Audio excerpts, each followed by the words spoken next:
Hello दोस्तों, good morning, नमस्ते। कैसे हैं आप सब? आशा करते हैं आप सब बहुत अच्छे होंगे, मज़े में होंगे। आप सभी का बहुत बहुत स्वागत है हमारे न्यू ब्लॉग में। तो आज हमारे ब्लॉग की शुरुआत हो रही है सुबह की पूजा से। तो सबसे पहले जो सुबह के काम होते हैं वो मैंने जल्दी जल्दी से ख़त्म कर लिए हैं। उसके बाद में नहा लिए हैं और पूजा हो गई है सुबह की। और उसके बाद में खाना भी हमारा बन चुका है। खाना सभी लोगों ने खा लिया है। और इधर आप सभी से हम मिले हैं दोपहरी के टाइम, लगभग 12 बजे का टाइम है। और इधर बुआ आ गई थी खेत से सरसों का साग लेकर। तो आज हम लोग दोपहरी में बनाने वाले हैं सरसों का साग। तो जो है ना कि सरसों का जो साग होता है वो तो सबका ही फेवरेट होता है और हमारे यहाँ भी सबको बहुत ज़्यादा पसंद है। लेकिन आज हम सरसों का जो साग है दो तरीके से बनाएंगे, क्योंकि कुछ लोगों को जो सरसों का साग सूखा बनता है वो पसंद है और कुछ लोगों का जो पेठा लगाकर बनता है वो पसंद है। तो इसी वजह से दो तरीके का बनाएंगे। और पेठा वाला जो है ना कि कम लोगों को पसंद है और जो सूखा वाला सरसों का साग बनता है वो बुआ को भी पसंद है, आरोही के पापा को भी पसंद है और जो हमारे देवर जी हैं उनको भी पसंद है। तो इन लोगों को जो सरसों का साग खाना है सूखा वाला, तो इसी वजह से बहुत ज़्यादा सरसों का साग बुआ लेकर आई हैं, क्योंकि दो तरीके का बनाएंगे और शाम के लिए भी खाना बना लेंगे। क्योंकि आज जो है ना कि सब्जी भी है, इतनी ज़्यादा सब्जी है कि शाम के लिए भी हो जाएगी। और वैसे जो है ना कि दोपहरी में भी बनता है खाना, फिर शाम को भी बनाते हैं, लेकिन आज हम लोग पूरा खाना दोपहरी में ही बना लेंगे। तो यहाँ पर हम और बुआ जो है ना कि सरसों का साग जो लेकर आई हैं उसमें से अच्छा अच्छा सरसों का साग निकाल लेंगी और बाकी का जो सरसों का साग है बचेगा वो भैंस को डाल देंगे, भैंस खा लेगी। और इधर सरसों का साग अच्छे से हम लोगों ने तोड़ लिया था और इधर हमारी ननद जी काटने लगी हैं, क्योंकि साथ में ही काट रही थी। तो जल्दी से हमारा सरसों का साग भी जो है ना कि बीन बिचर गया था और कट भी हो गया था। और थोड़ी देर के लिए हम इसको थोड़ी देर के लिए धूप में डाल देंगे, तो थोड़ा सा पानी जो है ना कि सूख जाए। उसके बाद में ही अच्छे से धुलकर फिर रखेंगे चूल्हे पर बनने के लिए। और इधर हमारी ननद जी काट रही हैं बहुत ही अच्छे से, एकदम से बारीक बारीक महीन महीन सा। और जो सरसों का साग होता है जितने ही अच्छे से महीन महीन बारीक बारीक कटेगा उतना ही अच्छा बनेगा पकने के बाद। और अभी से रख देंगे फिर भी काफ़ी टाइम लग जाएगा इसको बनने में, क्योंकि इसको बनने में काफ़ी टाइम लगता है। लगभग जो है ना कि जब तक हमारा सरसों का साग अच्छे से उबल नहीं जाता है तब तक जो है ना कि उसमें कोई भी मसाले नहीं डालेंगे। तो इधर कट हो जाए उसके बाद में थोड़ी देरी के लिए यहाँ पर फैला देंगे। और थोड़े से जो ऊपर साइड के पत्ते हैं वो भी हमारी ननद जी निकालती जा रही हैं, क्योंकि काफ़ी हो गया था सरसों का साग। तो हम लोगों ने कहा चलो थोड़े थोड़े जो पत्ते हैं वो निकालते जाओ साइड में, वो भैंस के लिए हो जाएंगे। तो इधर बस कट ही हो गया है हमारा सरसों का साग भी। तो थोड़ी देर के लिए फैला दिया था, उसके बाद में बस आ गए थे छत पर। अच्छे से धुल लिया है 2-3 बार, क्योंकि हमारे यहाँ जो है ना कि खेतों में बालू बहुत ज़्यादा है, जो ज़मीन है वो बालू वाली है, तो इसकी वजह से 2-3 बार उसको अच्छे से धुलना होता है। और उस दिन मैंने बथुआ बनाया था तो बथुआ का जो पानी निकला था वो मैंने निकाल दिया था। इस वजह से निकाल दिया था क्योंकि हमारे यहाँ बहुत ज़्यादा बालू जो है ना कि पेड़ों पर जो है ना कि बैठ जाती है और फिर कितना भी अच्छे से धुलो फिर भी नीचे बैठ ही जाती है उबालते टाइम। तो इसी वजह से मैंने जो बथुआ का पानी था उसमें थोड़ा से जो है ना कि बालू सी लग रही थी, तो मैंने बाहर उसको निकाल दिया था। और वैसे जो बथुआ का पानी होता है वो दाल में ही डाल दो तो ज़्यादा ही टेस्टी दाल बनती है, लेकिन इसी वजह से मैंने उसको बाहर निकाल दिया था और अच्छे से धुलकर दोबारा से फिर से दूसरा पानी रखा था। तो जब भी हम बनाते हैं बथुआ तो इसी तरीके से बनाते हैं, क्योंकि जो पानी हमारा था वो अच्छे से नहीं था, उसमें थोड़ी बहुत बालू आ गई थी। और वैसे ऊपर की साइड का निकाल लेते तो अच्छा रहता, तो वो हमें बिल्कुल भी ध्यान ही नहीं रहा था, क्योंकि नीचे नीचे का हम फेंक देते और ऊपर का जो पानी था वो निकाल कर फिर से दाल में डाल लेते। और इधर जला लेते हैं चूल्हा। तो जो सरसों का साग है वो तो हम धुलकर ले आए हैं, कढ़ाई में रख दिया है और अभी बस चूल्हा जला लेते हैं, उसके बाद में रख देंगे। तो अभी से उबलेगा और काफ़ी टाइम लग गया था आज खाना बनाने में। जो है ना कि 12 बजे से ही हम लोगों ने खाना चढ़ा दिया था और जो है ना कि सरसों का साग भी बना था, दो तरीके का बनाया था। और उसके बाद में रोटियां भी सेंकी थी, तो चावल तो नहीं बनाएंगे इसके साथ में, बस रोटियां ही सेकेंगे। तो दो तरीके की रोटियां भी सेंकी थी, गेहूं की रोटी सेंकी थी और बाजरे की रोटी, क्योंकि बाजरे की जो रोटी होती है वो सरसों के साग के साथ में मेल मेल की रोटी होती है।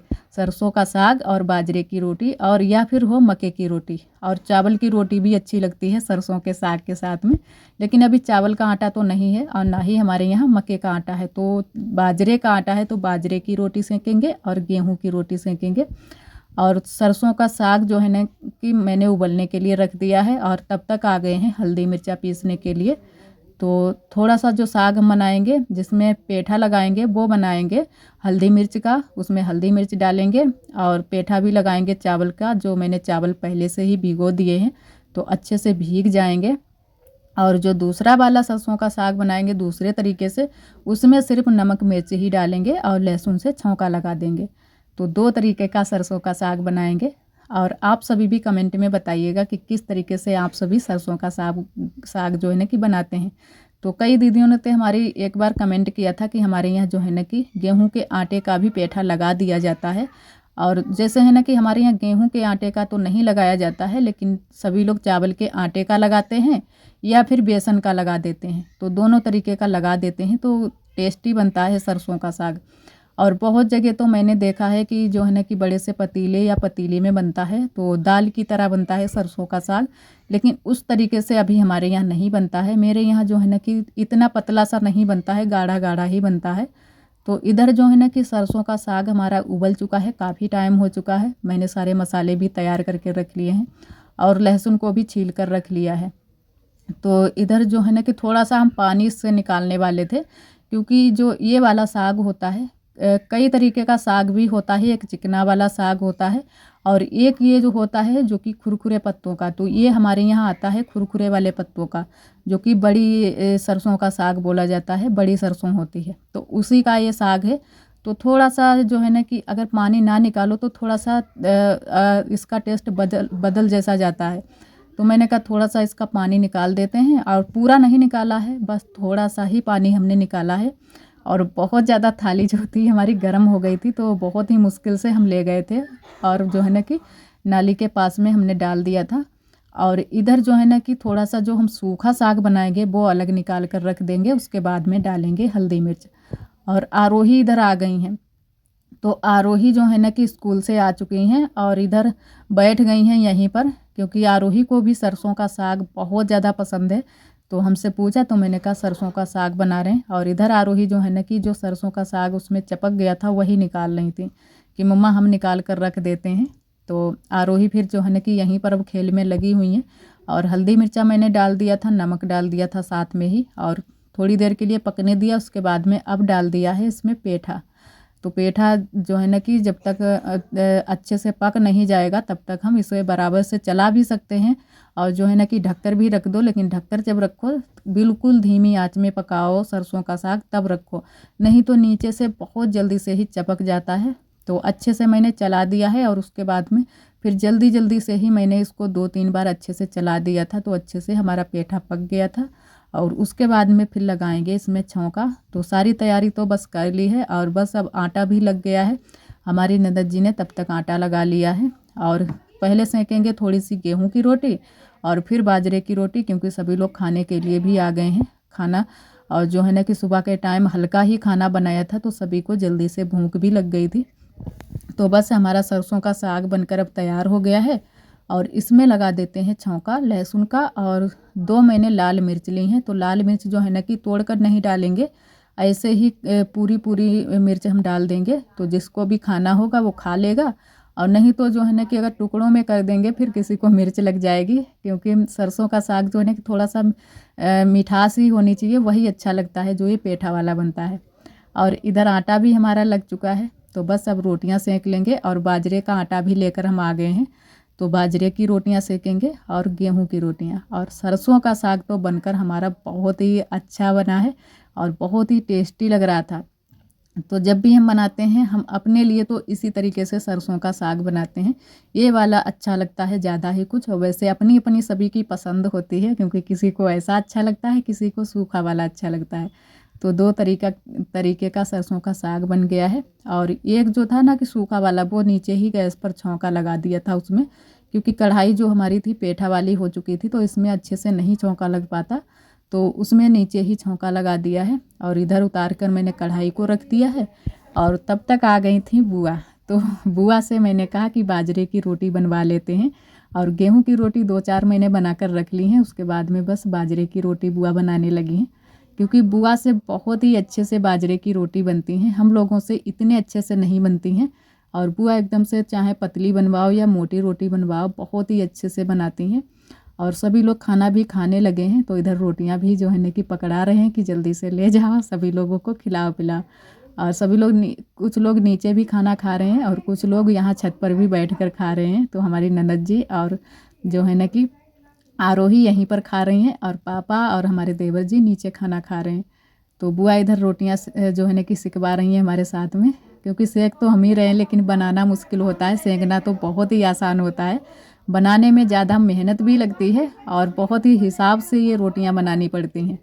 तो जो है ना कि हमसे तो मोटी मोटी थोड़ी सी बनती हैं, इतनी अच्छे से नहीं बन पाती हैं, तो हम बनाने की कोशिश भी नहीं करते हैं। लेकिन धीरे धीरे जो है ना कि बना तो लेते हैं थोड़ी बहुत, इतना नहीं कि नहीं बना पाते हैं, बना लेते हैं थोड़ी बहुत। और खाना हमारा बन गया था, उसके बाद में हमारे देवर जी ने जाने की तैयारी कर ली थी। तो देवर जी चले गए हैं बाहर, तो आज ये गए हैं बाहर और सभी लोग भेजने के लिए गए थे। जब तक हम आए तब तक वो चले गए, क्योंकि पैर तो हमारे छू लिए थे सभी के। और उसके बाद में जब तक हम निकले, खाना भी हमारा छत पर ही रखा था, तो खाना ना हम लेकर आए थे, क्योंकि अगर वहाँ पर छोड़ देंगे तो बंदर आ जाएंगे बहुत जल्दी से, तो तब तक चले गए थे फिर। और इधर अब जो है ना कि हम अपने लिए थाली लगा लेते हैं। और बुआ भी खाना खा चुकी हैं, हमारी ननद जी भी, और हम लोग रह गए हैं, हम और हमारी देवरानी जी, तो दोनों लोग अब खाना खाएंगी। और उसके बाद में हम आ गए थे यहाँ पीछे वाले घर में। तो देवर जी हमारे चले गए थे, तब तक मैंने कहा कुछ काम नहीं है, थोड़ी देर के लिए हम लोगों ने कहा चलो यहाँ पर गेहूँ अब साफ़ कर लेते हैं। और अभी हमारे बर्तन धुलने हैं, झाड़ू वाड़ू हर जगह पर लगानी है, तो तब तक मैंने कहा गेहूँ साफ़ करवा देते हैं। अकेले ही हमारी ननद जी साफ़ कर रही थी, और हैं तो सभी लोग जैसे है ना कि बुआ भी हैं यहाँ पर और देवरानी जी भी हैं, तो सभी लोग यहीं पीछे वाले घर में ही आ गए थे। और जैसे है ना कि वो हमारी देवरानी जी अरब को ले लिए हैं और बुआ जी कुछ काम में लगी थी, तो फिर सभी लोगों ने मिलकर गेहूं जल्दी से साफ़ करवा लिए थे, सभी लोग आ गए थे। और आरोही इधर गेहूं खेलने में लगी हुई है, तो आप सभी देख सकते हैं कि आरोही किस तरीके से गेहूं में शैतानियाँ कर रही हैं और गेहूं को है ना कि ऊपर नीचे कर रही हैं। तो बहुत ज़्यादा गेहूं के साथ में आरोही खेली थी, और इनको थोड़ा सा भी अगर मना कर दो, डांट दो, तो ये तुरंत से ही जो है ना कि गुस्सा करने लगती हैं, नहीं तो रोने लगेंगी। तो देखो कितनी तेज़ से गेहूं इधर से उधर फेंक रही हैं। और फिर जो है ना कि गेहूं हमारे साफ़ हो गए थे, और फिर मैंने धुले थे बर्तन, क्योंकि बर्तन धुलने थे, बहुत सारे बर्तन पड़े थे चौकी पर।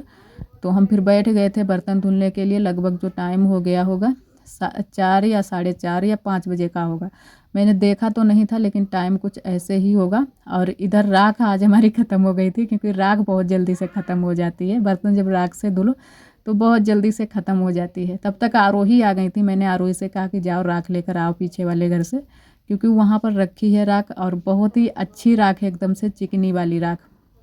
तो इधर सारे अब बर्तन धुल लेते हैं।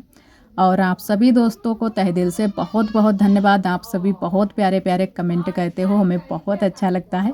इसी तरह आप सब हमारे चैनल से जुड़े रहिएगा, अपना प्यार और सपोर्ट बनाए रखना। और कई दीदियों ने हमारी कमेंट किया है, और एक हमारी दीदी जी ने कमेंट किया है कि आपकी ये आदत हमें बहुत अच्छी लगती है, कि आप चाहे कितनी भी थकी हो फिर भी आपके चेहरे पर हमेशा स्माइल रहती है। तो बहुत बहुत धन्यवाद दीदी। और एक हमारी दीदी हैं नीलम दीदी, और एक और हमारी दीदी हैं प्रियंका दीदी, और एक हैं हमारी दीदी खुशबू दीदी। तो ये सारी दीदियां हमारी बहुत ही प्यारे प्यारे कमेंट करती हैं, और सभी दीदियां हमारी बहुत ही प्यारे प्यारे कमेंट करती हैं, हमें बहुत अच्छा लगता है। इसी तरह आप सब हमारे चैनल से जुड़े रहिएगा और अपना प्यार और सपोर्ट बनाए रखना। तो इधर हल्के वाले सबसे पहले मैंने बर्तन धुले हैं, क्योंकि हल्के वाले धुलकर रख देते हैं तो इतनी ज़्यादा फिर चिंता नहीं रह जाती है कि हमारे बर्तन अभी सारे धुलने हैं। और हमारे यहाँ बर्तन धुलने की इस वजह से चिंता रहती है, क्योंकि पानी हमसे बहुत ज़्यादा लग जाता है, और पानी की हमारे यहाँ बहुत ज़्यादा हो जाती है दिक्कत। तो ये लगभग जो है ना कि इतने बर्तन धुलने में 1.5 बाल्टी जो है ना कि पानी हमारा लग गया था। और उसके बाद में कढ़ाई अभी धुलनी बाकी थी, तो कढ़ाई भी मैंने धुलकर रख दी थी, अच्छे से मांज कर रख दी थी।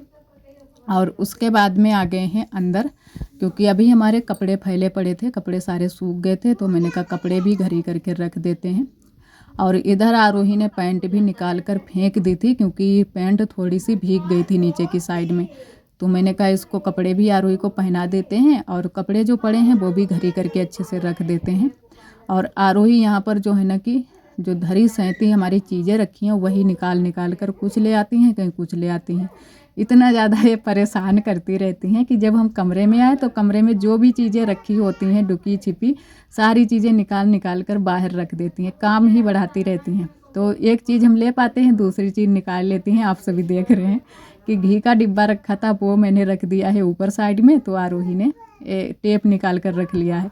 और कहीं तो उसमें डिब्बे में जो है ना कि चीनी रखी है वो निकाल कर रख लेती हैं। यही सारी चीज़ें जो है ना कि इधर से उधर रखती रहती हैं और पूरे कमरे में फैलाती रहती हैं।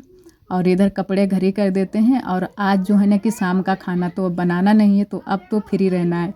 तो बस जो भी थोड़े बहुत हमारे काम है वही करेंगे और उसके बाद में अब जो है ना कि आराम करेंगे, अब कोई काम नहीं करने हैं। और आज के लिए दोस्तों बस यहीं तक। आज का ब्लॉग हमारा कैसा लगा कमेंट में ज़रूर बताना। और जो दोस्त हमारे चैनल पर न्यू आते हैं तो चैनल को सब्सक्राइब ज़रूर कर लिया करें। और ब्लॉग पसंद आए तो एक लाइक ज़रूर कर दिया करें। कल फिर मिलेंगे एक न्यू ब्लॉग के साथ में, तब तक के लिए आप सभी दोस्तों को नमस्ते।